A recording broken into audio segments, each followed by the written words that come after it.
अमरावती में viral video मामले में बड़ा खुलासा हुआ है। पुलिस के अनुसार आरोपी ने मोबाइल डेटा डिलीट किया है, जिसे अब साइबर टीम की मदद से रिकवर किया जा रहा है। अमरावती के चर्चित वीडियो मामले में जांच तेजी से आगे बढ़ रही है। पुलिस निरीक्षक सुरेश मस्के ने बताया कि आरोपी मोहम्मद अयाज ने अपने मोबाइल से कई महत्वपूर्ण डेटा डिलीट कर दिए हैं, जिन्हें अब साइबर टीम की मदद से रिकवर किया जा रहा है। पूछताछ में आरोपी ने कबूल किया है कि यह पूरा मामला पिछले 1 साल से चल रहा था। साथ ही पीड़ित महिलाएं सिर्फ फरतवाड़ा ही नहीं बल्कि अमरावती, नागपुर और आसपास के इलाकों की भी है। पुलिस इस मामले की गहराई से जांच कर रही है।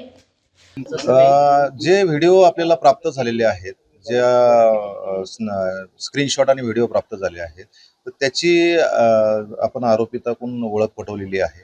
त्यामध्ये 7 मुली असल्याचं त्यांना सांगितलेलं आहे. परंतु तेवढा डेटा आहे, अजून काही डेटा आहे का त्याच्याकडे, अजून काही फोटो आहेत का, अजून काही एखादं इन्स्ट्रुमेंट त्यानं वापरलेलं आहे का, तर ते रिकव्हर करणं बाकी आहे. त्याहून नक्की कळेल. पण सध्या तरी 7 मुलींची नावं त्या ठिकाणी त्यांना.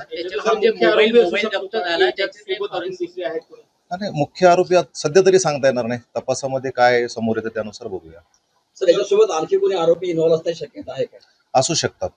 आता तपास चालू आहे त्याच्याकडे. अजून इंट्रोगेशन अजून जास्तीत जास्त करून त्याच्याकडून प्रत्येक गोष्ट त्याच्याकडून बाहेर काढण्याचा प्रयत्न करू.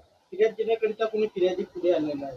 नाही, अद्यापपर्यंत कोणी विक्टीम आलेला नाहीये आणि विक्टीमचे नातेवाईक सुद्धा आले नाही. तर आपल्या सर्वांच्या माध्यमातून आम्ही सगळ्यांना आवाहन करतो की आपण येऊ शकत नसाल तर आपण कोणत्याही प्रकारे जरी मेसेज झाला तर पोलीस आपल्या घरी येतील, सिव्हिलवर येतील, महिला अधिकारी येतील आणि आपलं तिथं तर तक्रार नोंद करण्यात येईल. त्यामुळे सगळ्यांना आपल्या थ्रू मी आवाहन करतो की जे कोणी ज्यांच्यावर कोणावर अत्याचार झाला असेल त्यांनी पोलिसांपर्यंत त्यांची माहिती पोहोचवावी. सर, याच्या जाळ्यात ज्या मुली अडकलेल्या आहेत, तुम्ही आकडा सांगता? सध्या तरी सांगता येणार नाही, ते व्हेरीफाय केल्याशिवाय.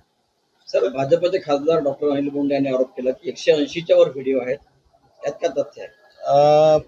आता डेटा रिकव्हर झाल्यानंतर कळेल. जेवढा डेटा आपल्याकडे आहे त्याच्यामध्ये तरी मी सांगितल्याप्रमाणे आहे. अजून काय डेटा त्यामध्ये रिकव्हर होतो त्यावरून आपल्याला निश्चित आकडा कळेल आणि आरोपीकडे पण इंट्रोगेशन केल्यानंतर कळेल. किती दिवस लागेल साधारण तुम्हाला हे तपास? 7 दिवसाचा PCR दिलेला आहे. त्या इन बिटवीन आपण लवकरात लवकर काय जास्तीत जास्त प्रगती त्यामध्ये करू.